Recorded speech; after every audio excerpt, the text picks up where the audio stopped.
इशारा है। आप सभी का स्वागत है एक और नई वीकली एनालिसिस वीडियो के साथ। जैसा कि आपको सबको पता है, आपके अपने चैनल लेजर फौजी फाइनेंस पे हर वीकली एक वीकली एनालिसिस वीडियो आती है, जिसमें हम सबसे पहले निफ्टी 50 का एनालिसिस करते हैं, फिर हम बैंक निफ्टी का एनालिसिस करते हैं, उसके बाद हम कुछ स्टॉक स्पेसिफिक एनालिसिस करते हैं, जिससे जो कि इस हफ्ते या तो जो पिछला वीक गया है या तो उसमें उन्होंने ब्रेकआउट दिया है या वो रेडी टू ब्रेकआउट है या कोई ऐसा खास पैटर्न बना रहे हैं जिसमें कोई मतलब आने वाले टाइम में उसमें बहुत अच्छी मूवमेंट हमें देखने को मिल सकती है, या कोई ऐसा स्टॉक है जिसने अभी जस्ट अपना ब्रेक डाउन दिया हो डिमांड जोन का, सपोर्ट का, या किसी ने अपने रेजिस्टेंस को ब्रेक किया हो। तो कुछ स्टॉक स्पेसिफिक भी हम इस वीडियो में डिस्कशन करते हैं। हमारा डिस्क्लेमर ये है इस वीडियो के लिए कि जो भी इस वीडियो में चार्ट्स या कोई स्टॉक स्पेसिफिक डिस्कशन होता है वो खाली एजुकेशनल पर्पज़ के लिए है। किसी भी स्टॉक में या किसी भी चार्ट में आप ट्रेड करने से पहले या इन्वेस्ट करने से पहले अपने फाइनेंशियल एडवाइज़र से सलाह मशवरा ज़रूर कर लें। इस वीडियो में या इस चैनल पे दी गई कोई भी वीडियो या कोई भी शॉर्ट वीडियो रिकमेंडेशन नहीं है। कृपया अपना पैसा लगाने से पहले अपने मार्केट या अपने सलाहकार से ज़रूर डिस्कशन कर लें। तो शुरू करते हैं आज की weekly analysis video.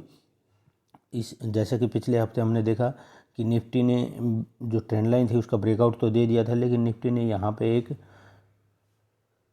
Inverted hammer type बनाया है, जिसको हम शूटिंग स्टार भी बोलते हैं। ये कैंडल बनाई, उसके बाद जो रेड कैंडल इसने बनाई है, तो इससे हमें पता चलता है कि निफ्टी यहाँ पे जाके जो हमने बताया था निफ्टी में रिवर्सल का हमें थोड़ा साइन मिला है कि इसने ट्रेंड लाइन का हमें यहाँ पे ब्रेकआउट दिया है।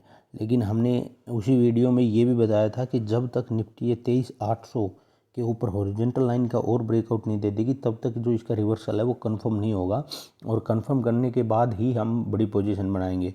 और वहीं जो 23,800 हमारा लेवल था वहीं से निफ्टी 50 ने उसको टच करके आया, वहाँ से रेजिस्टेंस ली और वहाँ से फिर वापस घूम गया। तो इसलिए मैं आपको बोलता हूँ आप वीकली एनालिसिस वीडियो ज़रूर देखिए, उसमें बहुत ही अच्छी चार्ट के एनालिसिस और जो प्रेडिक्शन होती है अगले वीक में क्या क्या लेवल, किस लेवल से निफ्टी घूम सकती है, किस लेवल से निफ्टी सपोर्ट लेके वापस जाएगा, किस लेवल से निफ्टी रेजिस्टेंस लेके नीचे आएगा, किस लेवल से निफ्टी, तो वो सब डिस्कशन होता है। तो इसलिए आप कृपया करके इस वीडियो ज़रूर देखें, वीकली एनालिसिस वीडियो को, और लास्ट तक देखें, इसमें आपको बहुत ही इंफॉर्मेटिव वीडियो मिलेगी। तो इस वीक भी ऐसा हुआ, इस वीक जो कैंडल बनाई निफ्टी ने बहुत ही बड़ी रेड कैंडल बना दी है। तो जो निफ्टी ने पिछले 2 वीक में लगभग 23,868 से 22,905 लगभग 1,000 पॉइंट का मूव दे दिया, 1,000 पॉइंट का मूव दे दिया निफ्टी ने 2 ही हफ्ते में। तो अभी जैसे हमने बोला था कि निफ्टी यहाँ पे इसको रिटेस्ट करने तो पक्का आएगा ही आएगा ट्रेंड लाइन को, वो रिटेस्ट करने आया भी 2-3 दिन वहीं रहा, लेकिन रिटेस्ट करके ये ऊपर नहीं गया, इसने नीचे की साइड ब्रेकआउट डाउन दे दिया है। तो निफ्टी फिर से हमें ये लेवल 22,800 और 22,000 तक के लेवल हमें निफ्टी में फिर से देखने को मिलेंगे। अब अगले 1-2 दिन ये जाएगा, यहाँ पे जो इसने ब्रेकडाउन दिया है उसको रिटेस्ट करेगा और फिर यहाँ ये नीचे की साइड आएगा। अगर हमें यहाँ पे ये रिटेस्ट करता है, 2-3 दिन रिटेस्ट करता है और फिर नीचे की साइड इस ट्रेंड लाइन को जो ब्रेकडाउन देगा, तो वहाँ हम इसमें पुट में एंट्री लेंगे। ये हमारा एक परफेक्ट सेटअप होगा। अगर ये इस ट्रेंड लाइन को जाता है, यहाँ पे थोड़ा कंसोलिडेट करता है, या तो ऊपर की साइड ब्रेकआउट दे दे, या फिर ये नीचे की साइड ब्रेकडाउन दे देगा तो हम इसमें पुट में लेंगे, और ऊपर की साइड ब्रेकआउट दे देगा तो हम इसमें कॉल में एंट्री लेंगे। कॉल में हमारी एंट्री अभी भी मैं बता रहा हूँ निफ्टी डाउन ट्रेंड में नहीं, अभी कन्फ्यूजन में चल रही है, तो कॉल साइड हम एंट्री कम ही लेंगे और पुट साइड एंट्री हम पुट साइड हम अपना अमाउंट ज़्यादा रखेंगे। तो आने वाले टाइम में हमें निफ्टी में ये देखो, अगर ये 22,800 के लेवल को 22,800 के नीचे डेली बेसिस पे क्लोजिंग दे देता है तो निफ्टी में फिर पुट बायर जो सेलर है और हैवी हो जाएंगे, और ये जो जोन है इसका, और अगर ये 22,500 को फिर 22,500 इसके लिए सपोर्ट है, फिर 22,000 सपोर्ट है, और कॉल में साइड देंगे। कॉल साइड में बड़ी एंट्री कब लेंगे हम? कॉल साइड में बड़ी एंट्री तभी लेंगे जब ये 23,455 के ऊपर हमें डेली 250 से 300 पॉइंट की मूवमेंट इसमें हमें मिल सकती है। सेम हम बैंक निफ्टी का देखेंगे, बैंक निफ्टी का क्या हाल है, पहले वीकली टाइम फ्रेम पे जाके देखेंगे कि बैंक निफ्टी में पिछले लगभग 8-9 वीकली एनालिसिस वीडियो से बताते आ रहा हूँ, बैंक निफ्टी के मामले में स्ट्रॉन्ग है, और वो स्ट्रॉन्गनेस का कारण है प्राइवेट बैंक्स, HDFC बैंक हो गया, कोटक बैंक हो गया। ये देखिए यहाँ पे इसने डब्ल्यू पैटर्न का ब्रेकआउट दिया और ये नीचे आने को तैयार ही नहीं है, ये वहीं पे अब एक ये पैटर्न पे कंसोलिडेट कर रहा है जिसको हम बोलते हैं पोल, एंड ये इसने पोल बना दिया, ये फ्लैग बना रहा है, इसके ऊपर कंसोलिडेट कर रहा है। तो ये नीचे आने का नाम ही नहीं ले रहा है, क्योंकि HDFC बैंक और कोटक बैंक, जो बड़े बड़े बैंक, ICICI बैंक तो पहले नीचे गिरने का नाम नहीं ले रहा था। अब जो बैंक अटके पड़े थे, जैसे एक्सिस बैंक हो गया, कोटक बैंक हो गया, वो भाग रहे हैं, वो बुरी तरह से भाग रहे हैं। तो इसलिए ये जो बैंक निफ्टी है वो नीचे आने का नाम ही नहीं ले रहा है। बैंक निफ्टी में अगर ये 51976 का लेवल, लगभग 52,000 का लेवल अगर ये निकाल देता है, डेली बेसिस पे क्लोजिंग दे देता है, तो बैंक निफ्टी इन लेवल पे आसानी से आएगा, इन लेवल को टेस्ट करेगा। और अब ये एक छोटा सा फॉर्मेट भी बना रहा है जिसको हम वोलेटिलिटी कॉन्ट्रैक्शन पैटर्न बोलते हैं, या कप एंड हैंडल पैटर्न बोले, या inverse head and shoulder pattern भी हम इसको बोल सकते हैं। ये देखिए, ये इसने कब बनाया पहले वाला, ये इसका हैंडल बना दिया। अब ये इसका जो अगर हम रेंज निकालने की कोशिश करें इसकी, तो और ये दूसरा पैटर्न भी इसने बनाया है जिसको बोलते हैं इन्वर्स हेड एंड शोल्डर, लेकिन अभी उसका क्या है, इसने ब्रेकआउट नहीं दिया है, अभी ये रेडी टू ब्रेकआउट है। अगर उससे भी देखें तो हम इसके लेवल ऊंचे निकल के आ रहे हैं, इसके लेवल ऑल टाइम हाई है, उससे भी ऊपर इसके लेवल बैंक निफ्टी के निकल के आ रहे हैं। तो इसने एक और लेवल, एक और पैटर्न का रेडी टू ब्रेकआउट है, इन्वर्स हेड एंड शोल्डर। ये देखिए, ये इसका लेफ्ट शोल्डर हो गया, ये इसका हेड हो गया, ये इसका दूसरा राइट शोल्डर हो गया। तो इन्वर्स हेड एंड शोल्डर एक रिवर्सल बुलिश पैटर्न है। अगर ये मतलब दो ब्रेकआउट देने के लिए बिल्कुल, इन्वर्स हेड एंड शोल्डर भी और वोलेटिलिटी कॉन्ट्रैक्शन पैटर्न भी। तो देखते हैं इसमें किस चीज़ का, अगर इसमें ब्रेकआउट मिलता है तो हम इसको बैंक निफ्टी को भी बैंक निफ्टी में हम कॉल के लिए ट्रेड कर सकते हैं, क्योंकि बैंक निफ्टी का चार्ट है वो हमें बता रहा है बैंक निफ्टी में स्ट्रॉन्गनेस है। ये देखिए, निफ्टी जब गिर रहा था तो बैंक निफ्टी बढ़ तो नहीं रहा, लेकिन बैंक निफ्टी गिर भी नहीं रहा। बैंक निफ्टी एक ही रेंज में, टाइट रेंज में कंसोलिडेशन कर रहा है, लगभग 1 2 3 4 5 6 7 8 दिन से एक ही रेंज में कंसोलिडेट कर रहा है। वो रेंज बैंक निफ्टी की लगभग 1000 पॉइंट की रेंज है जिसमें बैंक निफ्टी कंसोलिडेट कर रहा है। तो इसमें आने वाले टाइम में इसमें हम कॉल में अगर इस लेवल के ऊपर जाएगा तो कॉल में इसमें हम एंट्री ले सकते हैं, और कॉल में हमें इसमें अच्छा खासा मूवमेंट हमें बैंक निफ्टी में देखने को मिल सकता है। लेकिन बैंक निफ्टी में क्या है, बैंक निफ्टी बहुत रिस्की, बहुत जल्दी मूवमेंट देती है, इसलिए रिस्की ट्रेडर ही बैंक निफ्टी में एंट्री लें। अभी हम चलते हैं हमारा स्टॉक स्पेसिफिक वीडियो में। तो हमारा पहला स्टॉक है कावेरी सीड, जो मैंने आज की शॉर्ट्स वीडियो में भी आपके साथ डिस्कस किया है, कावेरी सीड्स कॉरपोरेशन लिमिटेड। अब कावेरी सीड में क्या खास बात है, मैं एक बार पहले भी शायद पिछली वीडियो में भी इसका कावेरी सीड्स का हमने डिस्कशन किया था। तो कावेरी सीड्स में क्या खास बात है, कावेरी सीड्स ने ये देखिए लगभग 10 साल से भी ऊपर का जो कंसोलिडेशन था उसका इसने ब्रेकआउट दिया वोलेटिलिटी कॉन्ट्रैक्शन पैटर्न के साथ। वो ब्रेकआउट तो इसने दे दिया। अब इसमें जो लेवल है वो हमें लेवल आने वाले 5 से 6 महीने में 2300-2400 के लेवल है, हमें कावेरी सीड्स हमें दिखा सकता है बहुत ईजिली, अगर मार्केट सेंटिमेंट सही रही। अब ब्रेकआउट तो इसने दे दिया था और हमने डिस्कस भी किया था, लेकिन ब्रेकआउट देने के बाद इसने क्या किया, ये इसने ब्रेकआउट दिया, फिर ये जब मार्केट नीचे आ रही थी तो ये भी नीचे आया, लेकिन ये जो इसका ब्रेकआउट लेवल था यहाँ पे इसने इसको रिटेस्ट किया और रिटेस्ट करके वापस भाग गया। मतलब इसने जो ब्रेकआउट था उसको फेल नहीं किया, तो हमें इसको फॉल्स ब्रेकआउट नहीं बोल सकते। इसने जो ब्रेकआउट दिया है वो जेन्युइन ब्रेकआउट दिया है, और उसका जो रिटेस्ट था वो भी इसने कर दिया। लगभग 3 दिन ये लगभग उसी जोन में रहा, रिटेस्ट जोन में।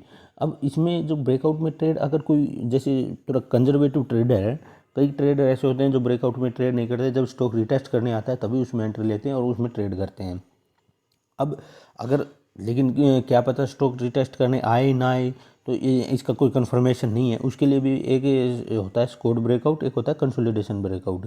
अगर कोई स्टॉक इसके रेजिस्टेंस के आसपास कंसोलिडेट करके ब्रेकआउट देता है तो उसके चांसेस कम होते हैं कि वो रिटेस्ट करने आए।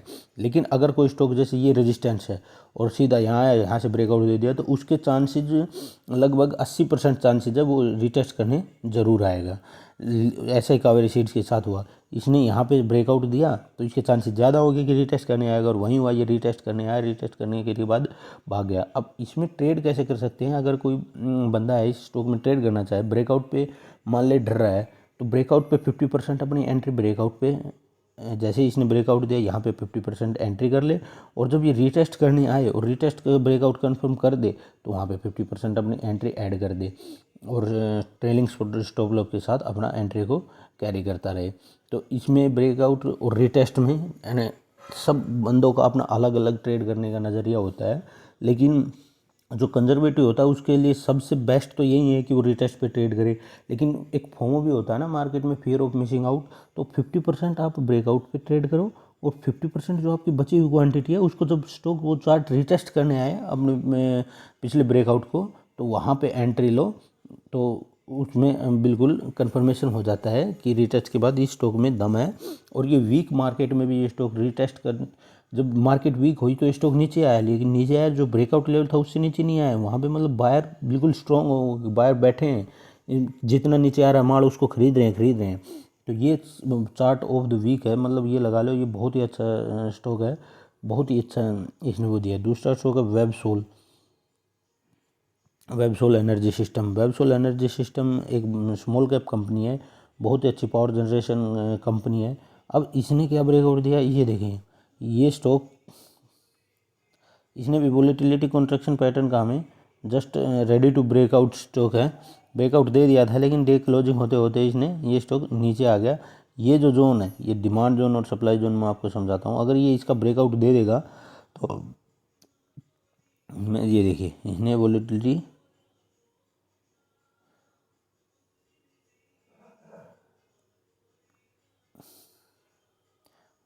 कप एंड हैंडल पैटर्न, ये देखिए डिमांड जोन में आपको कंट्रोल डिमांड जोन और सप्लाई जोन का जो समझाता हूँ, ये देखिए ये पहले यहाँ पे इसके लिए डिमांड जोन का काम सप्लाई जोन का काम कर रहा था, रजिस्टेंस जोन जब ये इस चार्ट इस रेंज में आता है तो ये नीचे की तरफ आ जाता है, यहाँ ये कंसोलिडेट करता रहा। लेकिन जब इसने इसका ब्रेकआउट दिया तो फिर जब ये नीचे आया तो ये इसके लिए डिमांड जोन बन गया, इसके नीचे चार्ट आने का नाम ही नहीं ले रहा था। फिर ये यहाँ से फिर भागा, फिर जब ये और इसके नीचे आया फिर इसने डिमांड जोन का काम किया, लेकिन ये फिर भाग गया। लेकिन जब इसने इसका ब्रेकडाउन दिया तो इसके लिए फिर से ये जो डिमांड जोन जो पहले सप्लाई जोन था फिर इसके लिए डिमांड जोन बना, और डिमांड जोन बनने के बाद ये अब फिर से इसके लिए अब सप्लाई जोन का काम करने लग गया। तो जो सप्लाई जोन का काम अब ये कर रहा है, अब वहीं पे आके बार बार ये चार्ट सेम रेजिस्टेंस ले रहा है। तो अभी हमें इसमें देखने के अगर ये इसका ब्रेकआउट दे देता है तो हमें इसका कंफर्मेशन हो जाएगा। अगर ये वोलेटिलिटी कॉन्ट्रैक्शन पैटर्न का ब्रेकआउट दे जाएगा तो ये जो अभी इसके लिए सप्लाई जोन का काम कर रहा है, अगर इसके ऊपर जाके ब्रेकआउट दे दिया तो फिर से इसके लिए ये सेम डिमांड जोन बन जाएगा। तो अगर वेबसोल के मैं आपको फंडामेंटल दिखाना था, बहुत ही तगड़ा स्टॉक है वेबसोल एनर्जी सिस्टम।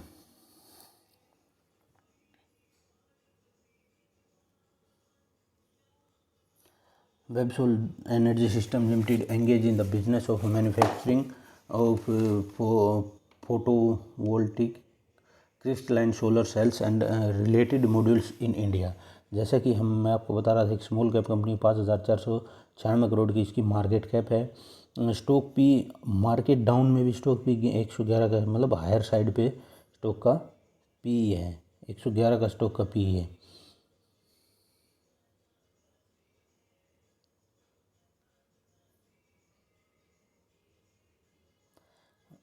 कंपनी ये देखो कंपनी का इसका थोड़ा रिबाउंडेशन हुआ है। कंपनी पहले मार्च 23 में 17 करोड़ 26 करोड़ अब सीधा 427 करोड़ का।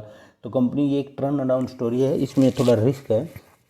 जो कंपनी पहले 121 करोड़ का लॉस कर रही थी उस कंपनी ने इस बार 48 करोड़ का प्रॉफिट दिया है।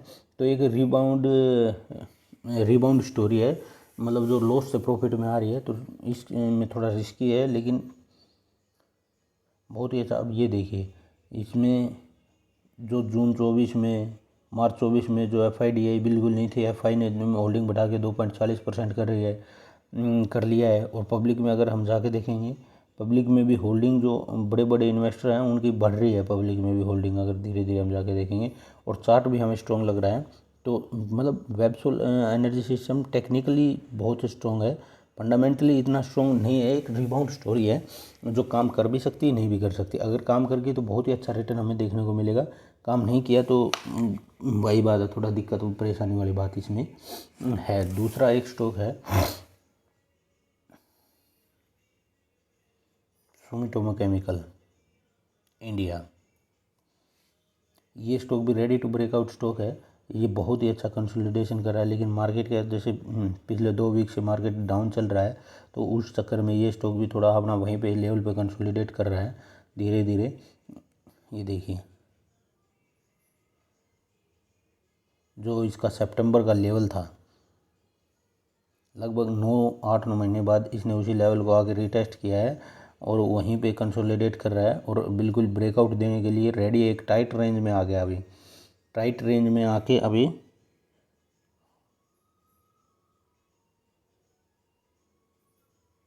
टाइट रेंज में अभी आगे ब्रेकआउट देने के लिए बिल्कुल तैयार बैठा है। और दूसरा एक पैटर्न भी बना रहा है जिसको हम बोलते हैं inverse head and shoulder pattern. ये देखिए, ये इसका इधर वाला हेड हो गया, शोल्डर हो गया, ये हेड हो गया, ये इधर वाला शोल्डर हो गया। तो बहुत ही अच्छा रिवर्सल स्टॉक है और बहुत ही भागा है। तो एक स्ट्रॉन्ग रिवर्सल कैंडिडेट है, मार्केट जो रिवर्स कर रही है उसमें एक स्ट्रॉन्ग रिवर्सल कैंडिडेट है। जो अब इसके लेवल निकल के आ रहे हैं, उसके ऑल टाइम हाई से भी ऊपर निकल के आ रहे हैं। अब जो ट्रेंड लाइन का मैं आपको बताया था, बैंक निफ्टी में भी, सॉरी निफ्टी में भी बताया था जो ट्रेंड लाइन कैसे काम करती है। अब जैसे ये स्टॉक डाउन ट्रेंड में था, इसने ट्रेंड लाइन का यहाँ पे इसने ब्रेकआउट दिया ट्रेंड लाइन का, लेकिन ब्रेकआउट देने के बाद ये देखिए, यहाँ पे ये इसने ब्रेकआउट देने के बाद, अब जैसे वो बता रहा था स्क्वाड ब्रेकआउट या पैराबोलिक ब्रेकआउट, तो इसने स्क्वाड ब्रेकआउट दिया, ये स्टॉक यहाँ से सीधा भाग गया। तो इसके चांसेस थे 80-90% कि ये यहाँ पे रिटेस्ट करने आएगा ही आएगा, और वहीं हुआ, ये सीधा भागा, यहाँ पे इसने रिटेस्ट किया और फिर यहाँ पे अब यहाँ पे आके रिटेस्ट, ये दोबारा रिटेस्ट इस ब्रेकआउट दे रहा है, लेकिन यहाँ पे पैराबोलिक वो बना रहा है, यहाँ पे ये कंसोलिडेट कर रहा है, रेजिस्टेंस के पास कंसोलिडेट कर रहा है। अगर ये ब्रेकआउट देगा तो इसके चांसेस लगभग 20 से 25% ही हैं कि वापस रिटेस्ट करने आए। तो ये होता है स्क्वाड ब्रेकआउट को हम कैसे ट्रेड कर सकते हैं, उसको रिटेस्ट का वेट करें या ना करें। रिटेस्ट का वेट उस ट्रेड में करना है जो रेजिस्टेंस के पास, जो स्टॉक जैसे ये रेजिस्टेंस था, ये ट्रेंड लाइन इसके लिए रेजिस्टेंस थी, तो इसने इसका स्कोर ब्रेकआउट दिया, सीधा आया ब्रेकआउट दे दिया, तो इसमें हमें कंफर्म है कि ये रिटेस्ट करने आएगा ही आएगा। वहीं 3-4 दिन वहीं कंसोलिडेट करता रहा, रिटेस्ट करता रहा। लेकिन अब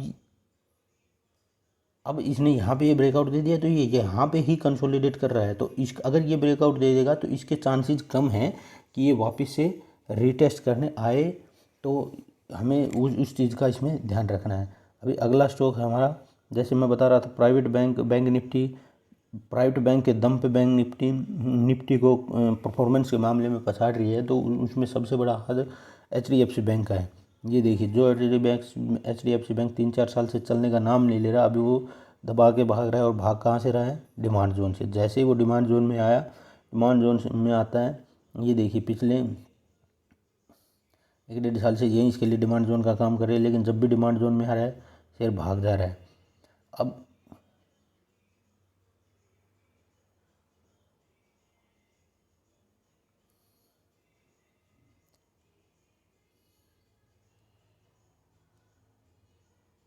ये देखिए, लगभग कितने साल का ये रेडी टू ब्रेकआउट देने के लिए रेडी है।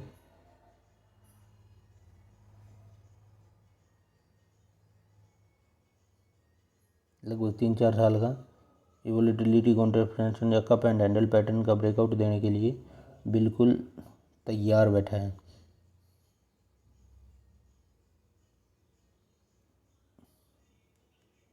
और अगर ये ब्रेकआउट दे देगा, जैसे उसने कोटक बैंक ने तो ब्रेकआउट दे दिया, हमने एक शॉर्ट वीडियो में पिछले वीक की एनालिसिस वीडियो में भी डिस्कस किया था।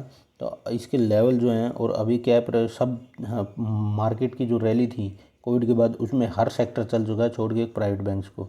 तो प्राइवेट बैंक की चलने की बारी अभी है। तो इसके चांसेज, और प्राइवेट बैंक चलेंगे तो सबसे बड़ा प्राइवेट बैंक कौन है? HDFC bank.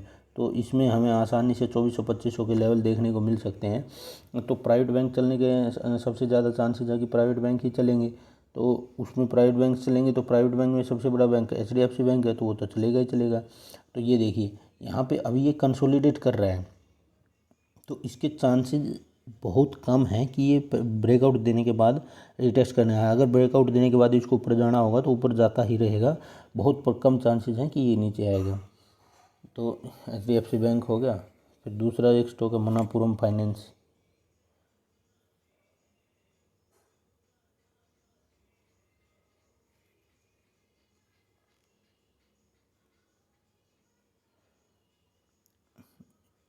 ये कंपनी का बिजनेस गोल्ड लैंडिंग का बिजनेस है। अब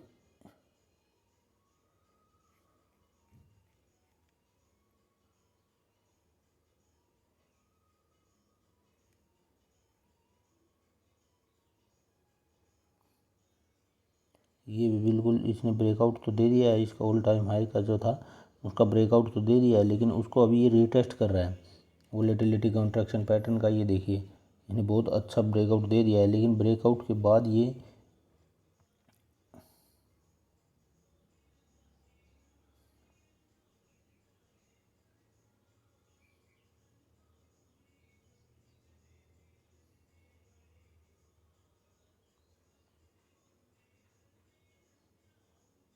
देखिए लगभग 4-5 साल का अभी इसने कंसोलिडेशन किया, और कंसोलिडेशन के बाद इसने क्या किया वही मैं आपको जो पिछले इस वीडियो में आपको बता रहा हूँ। ये देखिए यहाँ पे इसने जो ब्रेकआउट दिया वो यहाँ पे ये कंसोलिडेट नहीं किया, इसने सीधा स्क्वाट ब्रेकआउट दिया। यहाँ पे ये आया, थोड़ा कंसोलिडेट किया, और जो रेजिस्टेंस था उसको सीधा ब्रेकआउट दे दिया। तो इसके चांसेस 80 से 85% है कि यहाँ पे रीटेस्ट करने वापस आएगा ही आएगा। वहीं ये कर रहा है, ये रीटेस्ट कर रहा है। जो कंसोलिडेशन इसको ब्रेकआउट से पहले करना था वो कंसोलिडेशन अब ये ब्रेकआउट के ऊपर कर रहा है, जो रेजिस्टेंस था उसके ऊपर कर रहा है। तो इससे हमें पता चलता है ये स्टॉक भी कितना स्ट्रॉन्ग स्टॉक है कि ब्रेकआउट के बाद रीटेस्ट कर रहा है और वहीं पे कंसोलिडेट कर रहा है। जब ये इस अपनी रेंज को ब्रेक करके ऊपर जाएगा तो इसमें हमें और भी अच्छे लेवल देखने को मिल सकते हैं। और अगर ये यहाँ पे कंसोलिडेट करता, यहाँ पे कंसोलिडेट करता और फिर ब्रेकआउट दे देता तो चांसेस बहुत कम थे इसके कि ये वापस हमें रीटेस्ट करने, इस जो लेवल है उसको रीटेस्ट करने आता है। तो अगला हमारा स्टॉक है गैलेंट इस्पात। एक स्टॉक NACL इंडिया है जो हम लगभग 100 रुपये से दे रहे हैं, वो भी अभी 135 का होगा। मार्केट वीक है, वो डेली अपर सर्किट में रह रहा है। ये देखिए इसने वीकली बेसिस पे, अब डेली बेसिस पे तो इसने यहाँ पे एक छोटा सा यहाँ पे कंसोलिडेट किया है डेली बेसिस पे, तो इसके चांसेस कम है कि यहाँ पे इस लेवल को रिटेस्ट करने आए। ये यहाँ से ही बढ़ता बढ़ता ऊपर चले जाएगा, क्योंकि इसने पहले थोड़ा यहाँ पे कंसोलिडेट कर लिया है। दूसरा स्टॉक है मजडॉक, ये भी रेडी टू ब्रेकआउट स्टॉक है।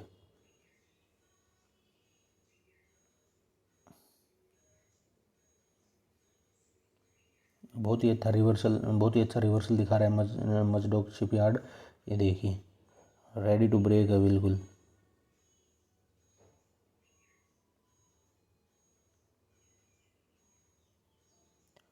लगभग पूरी जो इसकी 10 से 12 महीने की जो दस 9 से 10 महीने की जो कंसोलिडेशन है उसको बिल्कुल रेडी टू ब्रेकआउट स्टॉक दिख रहा है।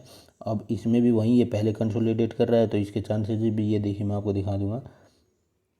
अगर हम इसकी प्राइस रेंज निकालेंगे तो इसके भी टारगेट्स हमें बड़े दिख रहे हैं, लगभग 3600 के टारगेट हमें दिख रहे हैं। अब ये देखिए ये स्टॉक भी यहाँ ब्रेकआउट से पहले यहाँ कंसोलिडेट कर रहा है। अगर ये और कंसोलिडेट करता है और टाइट रेंज बनाता है और ब्रेकआउट दे देता है तो इसके चांसेस बहुत कम है कि ये रीटेस्ट करने, अगर मार्केट का मूड सही रहा तो रीटेस्ट करने के चांसेस बहुत कम है। लेकिन अगर ये यहाँ से सीधा ब्रेकआउट दे देता तो फिर पक्का रीटेस्ट करने आता है, मतलब चांसेस इसके रीटेस्ट करने के बढ़ जाते। पक्का तो कुछ नहीं होता शॉर्ट तो मार्केट में। तो ये थी आज की वीकली एनालिसिस वीडियो। आप लोगों को कैसी लगी? आपको अच्छी लगी तो वीडियो को लाइक कीजिए, चैनल को सब्सक्राइब कीजिए, अपने दोस्तों के साथ शेयर कीजिए। और इस चैनल के लिंक में इस चैनल के डिस्क्रिप्शन में भी व्हाट्सएप ग्रुप या टेलीग्राम ग्रुप का लिंक है जो आप ज्वाइन कर सकते हैं, जिसमें stock specific with proper entry, proper stop loss और प्रॉपर टारगेट्स के साथ आपको विद प्रॉपर हैंडलिंग के साथ आपको स्टॉक्स दिए जाते हैं और उसमें ट्रेड किया जाता है। अगर कोई भाई उसमें जो ग्रुप एडमिन है उनको अगर मैसेज करता है तो उनको प्रॉपर गाइडेंस दी जाती है, तो आप उस ग्रुप को भी ज्वाइन कर सकते हैं। और आपका अपना चैनल है, बहुत मेहनत लगती है ऐसी वीडियो बनाने में, स्टॉक आपके लिए ढूंढ के लाने। इतनी मार्केट वीक में भी जो स्टॉक रेडी टू ब्रेकआउट है, ब्रेकआउट दे रहे हैं, तो प्लीज़ चैनल को लाइक कीजिए, वीडियो को लाइक कीजिए, चैनल को सब्सक्राइब कीजिए। आप लोग ऐसे प्यार बनाए रखिए। बहुत बहुत धन्यवाद। राधे राधे, जय श्री राम।